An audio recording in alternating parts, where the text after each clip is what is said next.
Hey, welcome. My name is Rachel Smith, and this is the Natural Health Rising podcast. I am a certified functional diagnostic nutrition practitioner and the owner of Natural Health Rising, which is my online holistic functional medicine company where I help people who have autoimmune diseases, chronic illnesses, mystery symptoms, and a whole host of other imbalances restore their health by natural means. On this podcast, you're going to hear conversations between myself and other health experts on functional medicine and general holistic health. My goal is to provide you with the tools you need in order to help you rise to your healthiest and happiest self. Today on the podcast, I have Nicole Casciato. Nicole is a breast cancer survivor, and her diagnosis launched her into a 10-year journey of learning about health and wellness. Now she is a certified functional diagnostic nutrition practitioner who works with cancer survivors and people with hormonal health issues. Learning about her own body by running functional lab tests and implementing techniques to heal herself led her to her mission today of helping others to find the underlying causes of sex hormone imbalances and helping them heal from the inside out. Welcome, Nicole. Thanks for being on the show today. Thank you so much for having me. I'm really excited to be here. Me too. So I would love to start off, as always, with you telling me a bit about your story. So take me back to your cancer diagnosis and how you handled that and kind of the progression from there. Sure. So, interestingly, most of the time when people are diagnosed with breast cancer, they tend to be a bit older. I myself, actually, it was over Thanksgiving weekend 10 years ago, and Canadian Thanksgiving because I'm in Canada. So that was actually this past weekend. I felt a lump in my breast, and I went to go see my doctor, who was not dismissive.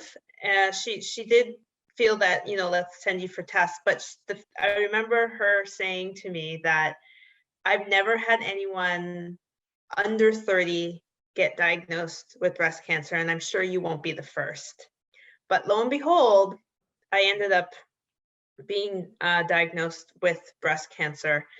And, it wasn't an easy diagnosis. I mean, it was really, when you're that age and that young, I had so much more to do in my life. I hadn't gotten married yet. I mean, I didn't even have a boyfriend. The kid thing was something that you have to consider at that age. And I just had so much more to give in this world. And, when I was diagnosed, it ended up being a pretty aggressive cancer. I was at a stage 3 diagnosis. I ended up having to do the majority of the conventional treatments that are available. So I had chemo, I had radiation, immunotherapy through tamoxifen, and currently still on that, almost done. And, it was a really tough time because of the things that you don't necessarily expect to be worrying about at that age. So trying to figure out what I was going to do with, should I freeze my eggs or not?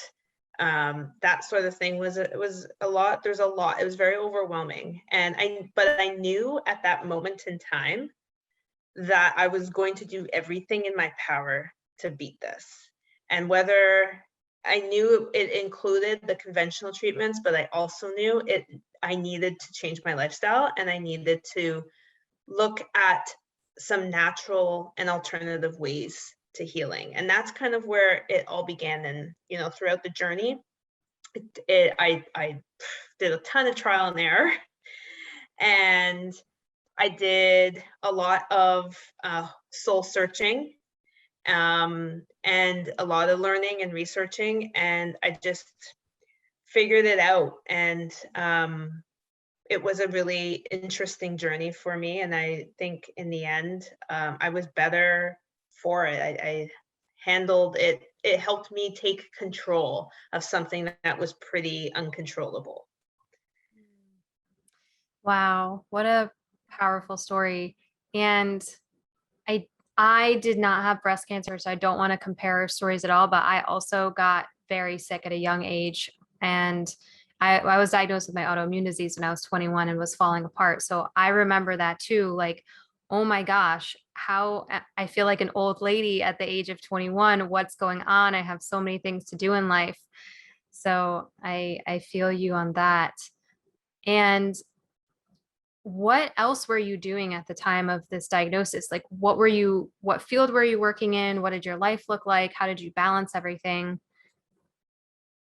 So I was working in the consumer packaged goods industry within a sales analytic role. And, it was the company that I worked for was very, very supportive. Let me take the time they let me take the time off that I needed. But it was at that time too that I realized, like, this isn't necessarily what I'm passionate about. I mean, the company was a great company, but it wasn't what I woke up every day and got excited about. And at the time, I don't think I really worried about that, to be honest. Like, it was more about doing whatever I possibly could in my power to heal myself and finding an alternative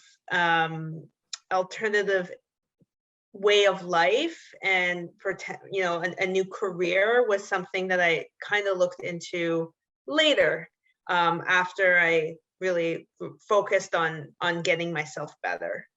Mm-hmm.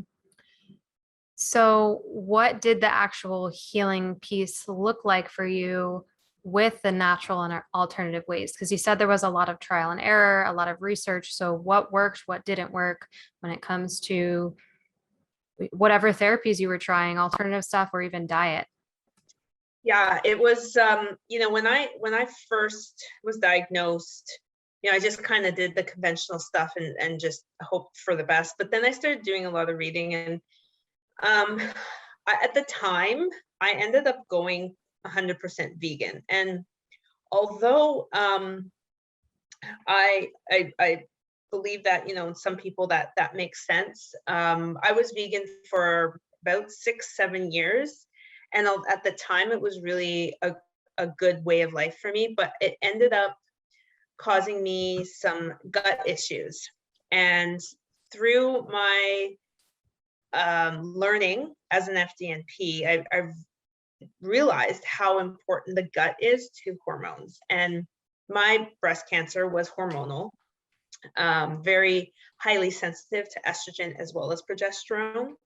So I knew that there was something going on with my hormones. And so diet-wise, I stuck with the veganism for a while. But then once I started exploring a little bit further into using functional lab work, I realized that there was more that I could do. And, specifically, when I looked into my issues, I realized how my phase 1 and phase 2 detox, estrogen detoxification was like, didn't exist. It was so sluggish, and realizing how that caused the estrogens to recirculate in my body was a huge eye opener for myself and anyone who has breast cancer. That's something that I feel like every breast cancer patient or survivor really needs to look into.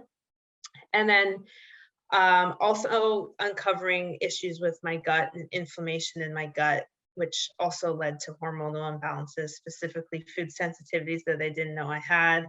The example that I use all the time is spinach. Like, spinach is, we all think is like the healthiest thing for you, but for me, I was highly, highly sensitive to spinach, so I had to remove it from my diet. And learning about that's when I started understanding how important protein was, and that's when I switched over to eating animal products again. Good quality animal products are important. Grass-fed, of course, and then some targeted supplementation to help with my detoxification issues, I've implemented coffee enemas. If anyone's interested in that, that is a really great way to get the like your phase 2 detoxification system running. So that's I also implemented as well. And with supplements, the change to diet, which you know, like going vegan, also when I think back on it, I was like one of those vegans that still ate all the processed stuff and still had, like, you know, Oreos are vegan, so let's eat Oreos. And then I started to realize how important whole foods were over plant foods. And I still, my philosophy to all my personal clients, I always say plant-based is important. You still need a ton of plants in your diet, but you don't have to be 100% eating plants solely. So that's my philosophy. Whole foods, sugar-free is what's going to decrease the inflammation in your body and overall help your microbiome to, and in the end, your hormones will be balanced. So many places where I want to take this conversation. I have so much to say about protein and vegans and disease. But actually, let's start with what tests did you do to figure out that you had phase 1 and phase 2 detoxification issues, and how that then affected your estrogen? Yeah, I mean, there's a really great functional test out there. I'm sure you know about this, the Dutch test, which I ran a couple of times. I've run it a few times, and that test not only looks at our ability, like what our levels of our sex hormones as well as our cortisol levels are, but it also looks at the metabolites. And that's what really is the story, tells the story around how we're able to detoxify our you know, bad estrogens in this case. And when I saw that initially, I saw like there's 3 different metabolites, and mine was going down more of the bad pathway. The other piece was my phase 2 was extremely sluggish, which basically showed that I had, you know, I was having trouble with elimination. And that for me was really telling. So the Dutch test was really great. And then I also ran a GI map. And as part of that, I was able to determine if I had dysbiosis, which in turn leads to inflammation. And then there's a marker on there for beta glucuronidase, which also is attributed to detoxification of the liver. And that also was through the roof. So there was a lot of clinical correlation between the 2 tests, alongside with a food sensitivity test that just was, you know, a way for me to determine which foods I needed to eliminate to decrease the inflammation in my body. So you had a majorly clogged liver. Yes. Okay. And this is something that our listeners may not even really understand. So if someone else was to do this test and they saw something similar on their results, what supplements would they take, for example? Like, what are some things that they would do to increase their detoxification? And then would they do these things forever, or how would they continue to support that? From a supplement perspective, there's quite a few out there that are really great. From phase 1 detox, if you're seeing that your estrogen is metabolizing to the bad pathway and you may have high levels of estrogen, then DIM is a really great supplement for that. And what DIM does, DIM is actually part of the broccoli family, really. Like it helps to decrease your estrogen levels as well as move them into the protective pathway, which is what you want.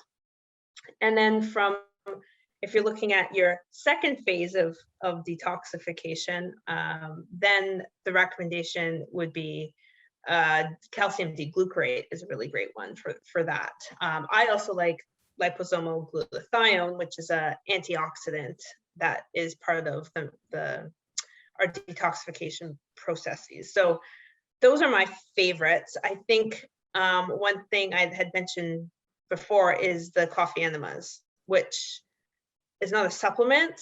And to most people, they think, ew, what's a coffee enema? Anytime you use the word enema, people get, a little freaked out about it, but it's actually not that bad.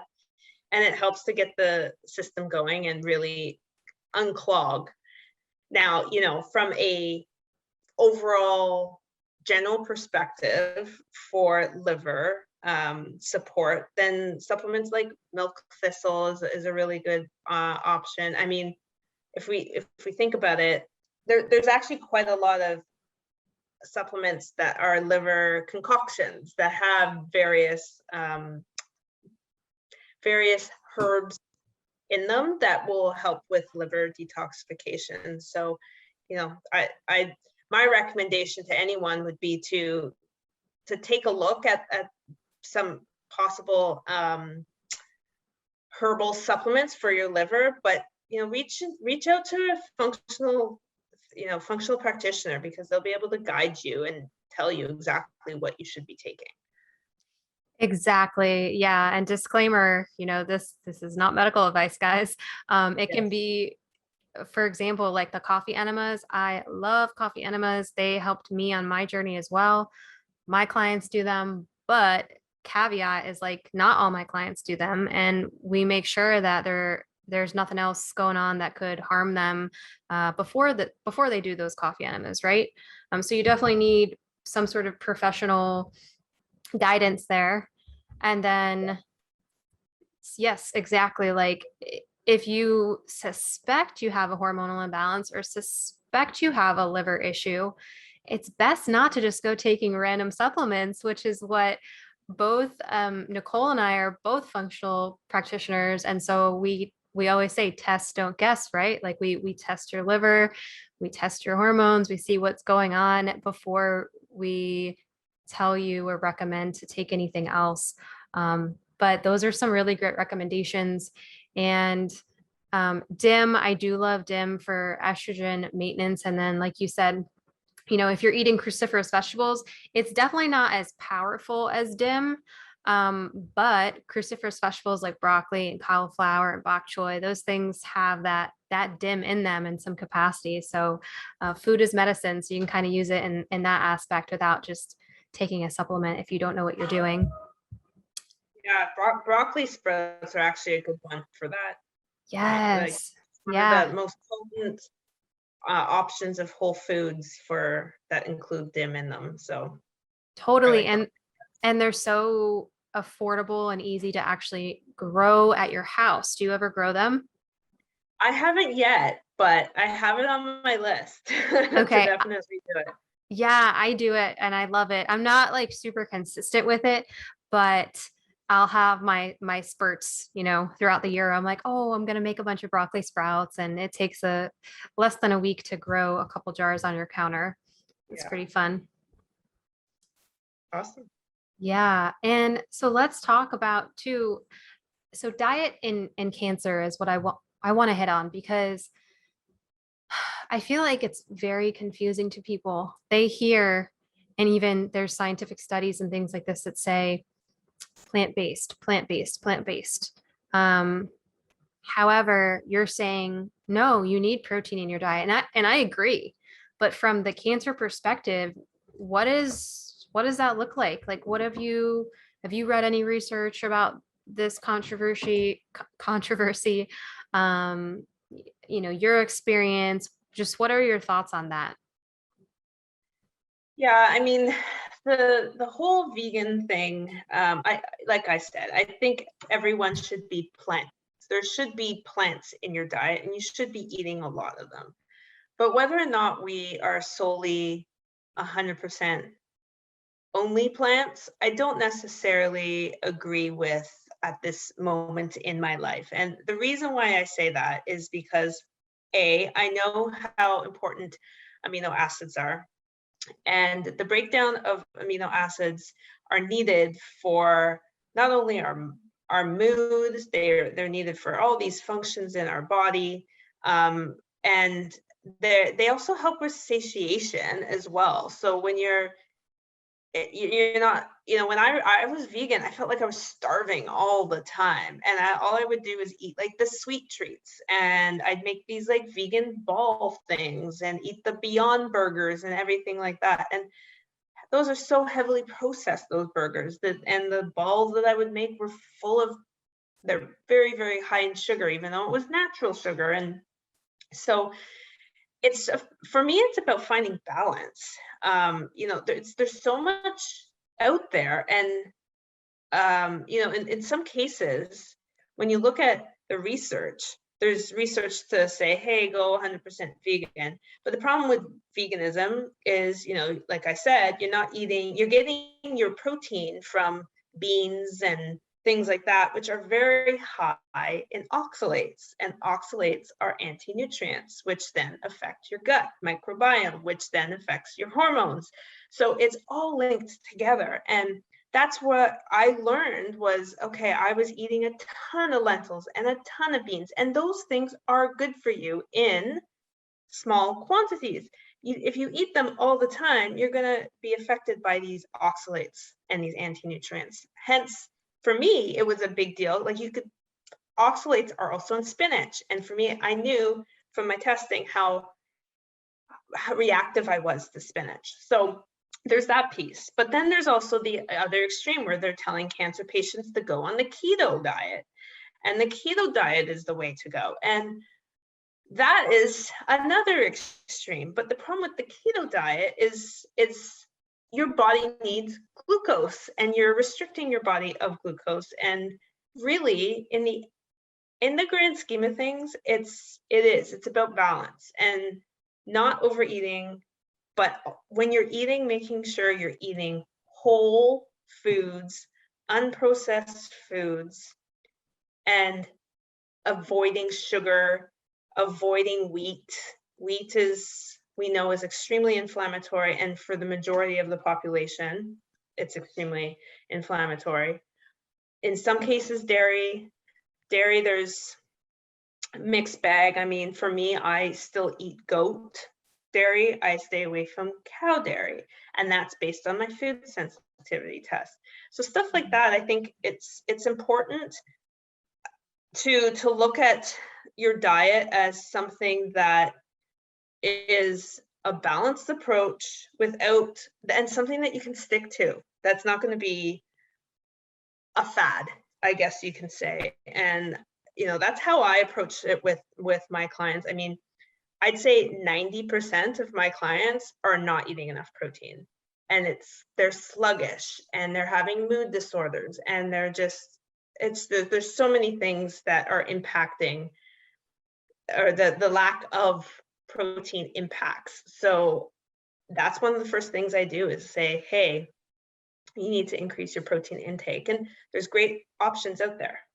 Fish, eggs, grass-fed beef is okay. It's not going to, everyone thinks that beef is the worst thing for you, but it's not. There's lots of great nutrients in beef.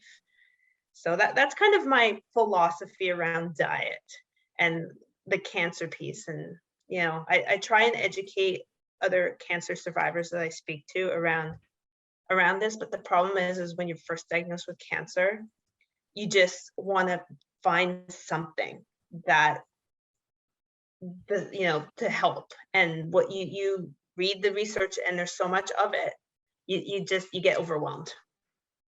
Definitely. And also to your point about veganism versus keto and all of that, there's so many different ways to do it. Like you said earlier about eating Oreos and Beyond Meat burgers, that's not the healthiest way to be a vegan. There can be healthy ways to be a vegan, although you and I might not totally agree with it. Some people that does work for their body, right? Same thing with keto. Yeah. Some people do the quote unquote dirty keto, and it's lots of dairy and lots of they kind of just forget about vegetables altogether, right? Yeah. So even if you are trying one of those, like thinking about the nutrients you're eating, the whole foods that you should be eating. But I'm curious, and for the listeners too, what clients specifically do you work with? Like, do you have a special gender, population? Who have you been working with lately? So the majority of the clients that I work with are women, and I do work with a lot of women who have hormonal imbalances, and it varies from younger women who are having issues with PMS and bloating and things like that, and they can't get pregnant, stuff like that. And then as well as I've been working with some clients who are in the menopausal stage of their lives and trying to help them understand how they can feel better within menopause despite their hormones being a bit on the lower end. And then because of the connection to your microbiome, I also do work with quite a lot of people who have digestive issues as well. So in my practice, I run 3 kind of foundational tests. The 3 that I normally run are the Dutch test that I spoke about, the GI map that I spoke about, as well as a food sensitivity test. And that's kind of the foundation that I start with all my clients, so that we can look into the root causes of the hormonal imbalances through those other tests. Okay, so pretty wide age range there. Okay. And going back to the protein a little bit too, although the age range is kind of wider, maybe you have different recommendations depending upon young or old, but do you have like a gram amount that you tell a client like, hey, you should be hitting 100 grams of protein a day, or what does that range look like? So it varies depending on the client's goals. I mean, if they're looking to lose weight, then it's one thing. If they're looking to maintain, it's another. Basically, the general guidance is between 0.8 and 1.2 grams per pound of ideal weight. So, for example, if someone's ideal weight is 125 pounds, then it could be 125 grams of protein. So, I myself, I do a lot of resistance training. So another thing that I learned when I did my testing was that my testosterone levels were low. And resistance training is a really great way to help boost testosterone levels in women. And so I've been working with my own coach, in a bit of a bodybuilding capacity. And for me, I eat 155 grams of protein a day. So it ranges, but I can tell you, for the most part, for most women, they should be eating over 100 grams per day of protein. Yeah, I agree with that. I tell women, get up to the 100 mark first, 100 grams. Yeah. And it's hard. It's hard for people. Well, I was going to say, how do you fit it in? What does like a day look like for you? Are you also adding in collagen or some sort of protein shake? What does that look like? Yeah, I mean, I a lot of my protein comes from eggs and egg whites. I eat like protein powders. I do have some. I have some vegan protein powders that I like. There's some whey protein powders that I also like. I eat a lot of chicken, fish, beef. I don't limit any, because from a protein perspective, I wasn't sensitive to any of it, except for shrimp. Unfortunately, shrimp was one of those that I had a sensitivity to, so I removed that from my diet.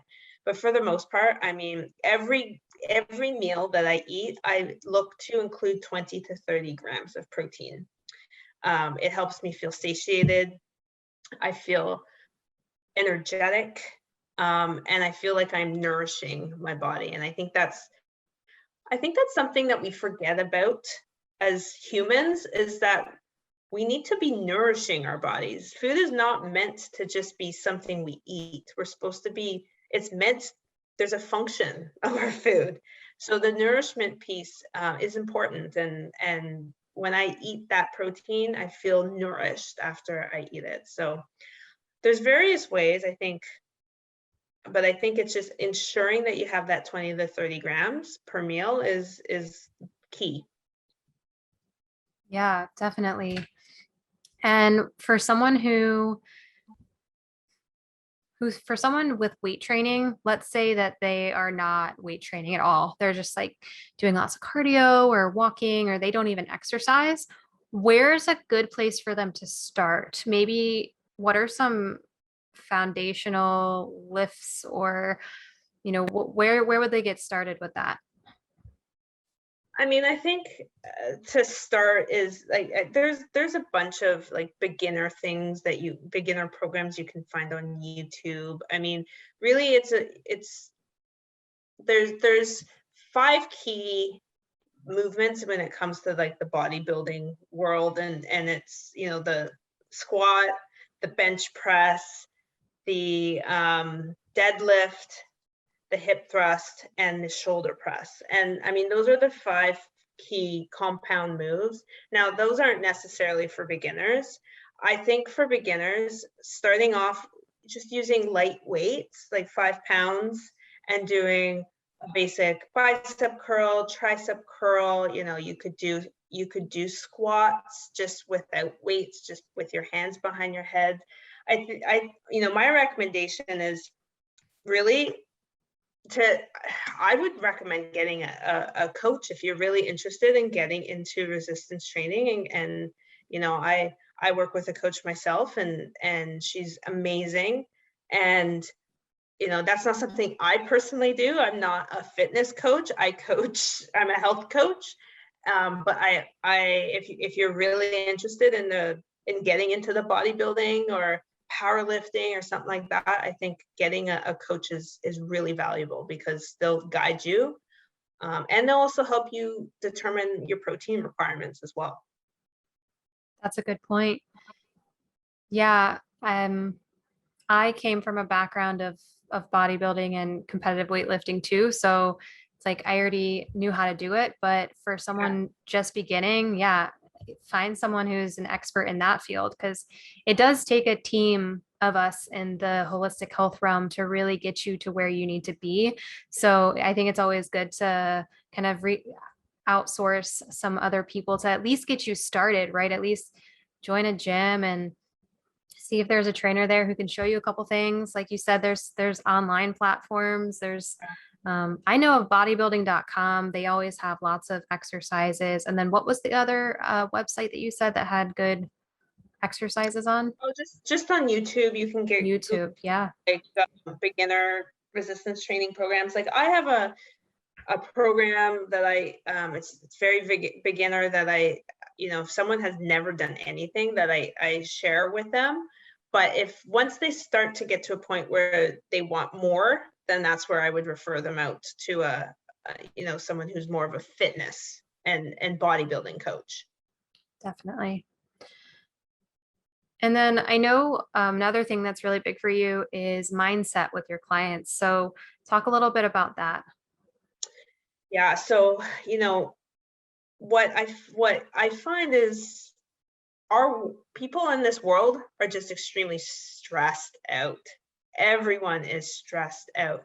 And I think the importance of managing mindset and decreasing stress is something we forget about a lot of the times, because it shows up in our cortisol levels, which then impacts our sex hormones. And in the end, you can fix a lot of your hormonal problems just by managing your stress. So when I work with my clients, I help them come up with some techniques around managing stress. So, we look at doing yoga and meditation. There's a lot of great meditation apps out there.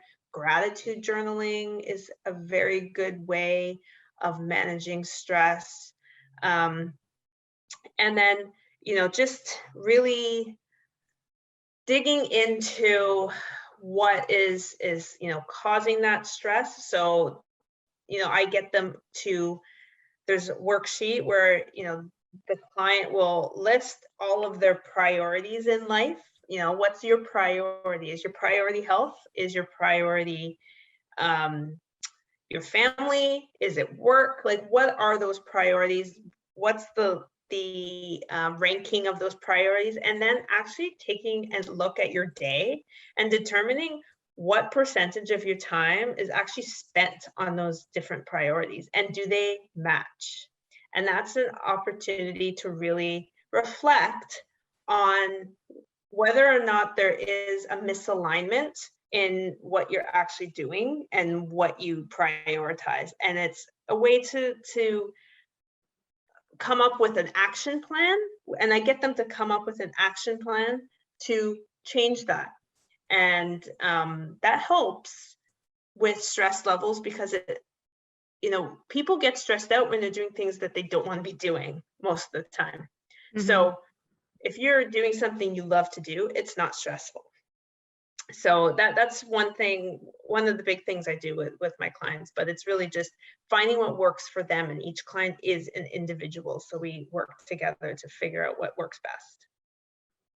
I love that exercise. That's great. What are some of the things that you do in your daily routine for stress management? I'm big, so I live in the country. So I'm in a pretty good area with nature. So getting out for walks is a bit of a non-negotiable for me. At lunch, that's when I tend to go. I take my dogs and we go for a nice long walk in nature, and that's, I find, very calming and soothing. And then before bed, I have a bit of a routine that gets me, down and relaxed. I shut down my electronics about an hour before I want to go get to bed. And I spend some time reading. I pick a book that sometimes it's a nonfiction, sometimes it's a fiction. Sometimes I like to get into a different world, and I'll read that for about half an hour before I'm ready to turn the lights off, put my sleep mask on, and then I head off to sleep. And I find that is a great way for me to kind of decompress during the end of the day. Yeah, I love that. Tell our listeners why wearing a sleep mask is important. Well, we know that light disrupts our circadian rhythm. So when you put a sleep mask on, it helps to stabilize that, and just you can fall asleep faster, stay asleep. And there's just too many things in our rooms these days that have lights that just affect our melatonin, which is related to the circadian rhythm piece. So the sleep mask, I find, is a game changer. Yep. I'm kind of crazy, and I'll go unplug everything, or like put black tape over lights and like have blackout curtains. Or you could be simple and just wear a sleep mask. Yeah. That's the easier way to do it, actually. It's, and I do have the blackout blinds, because that's definitely, also the sun coming through. Even if you have a sleep mask, there's still like a little bit of light that can get under it. So I just make sure I also have blackout blinds. Yeah, I would say that finding the right sleep mask is actually a challenge. I think I've tried 3 or 4 different ones until I found the one that actually stayed on my face and was comfortable. Yeah, yeah, it is. But they're out there. They are. Okay, well, we're gonna wrap this up soon. And did we miss anything that you really wanted to share that I didn't hit on? No, I think, I think for the listeners, it's just, my journey has been something that has taken me to this point in my life and I finally feel, after 10 years, I'm at my optimal health. And it's amazing. It feels amazing. And I guess it can happen. People can get better. And they can do it naturally. Yes, thanks for sharing that and your story. I think it's very inspirational for other people to hear, especially with cancer. And also, how cool is that? You feel healthier than you did when you were in your 20s, right? 100%. Yeah.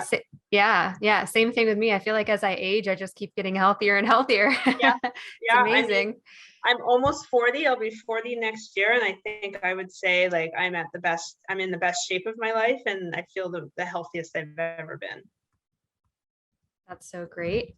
Well, my last question is, if you could leave our listeners with one action that they can take this week to help them live a healthier, happier life, what would that be? Oh, that's a good one. I think one action is, I would say, get to bed before 10 o'clock. And that would be like sleep trumps most of this a lot of the times. So I think that would be the biggest thing I would recommend. Great recommendation. I would actually have to say that that's probably one of the things that I hear the most from clients is, oh my gosh, I feel so good when I wake up now. I said, what'd you change? Well, I went to sleep by 10, like you said. Yeah. Wow, Yeah. amazing. Okay. And thank you for taking the time to chat today. And if you'd like to, you can just tell everyone, all of our listeners, where they can find you, where they can reach out to you if they have any questions, if they want to learn more about you or even work with you. Sure.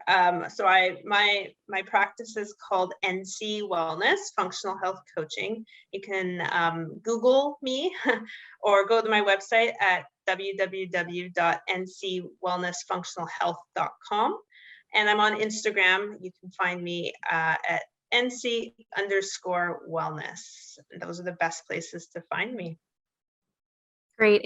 And all of those links will be in the podcast notes, so everybody can easily access that as well to reach out to you. Well, thanks again, Nicole. And maybe we'll have another conversation again, because there's lots more we could have talked about.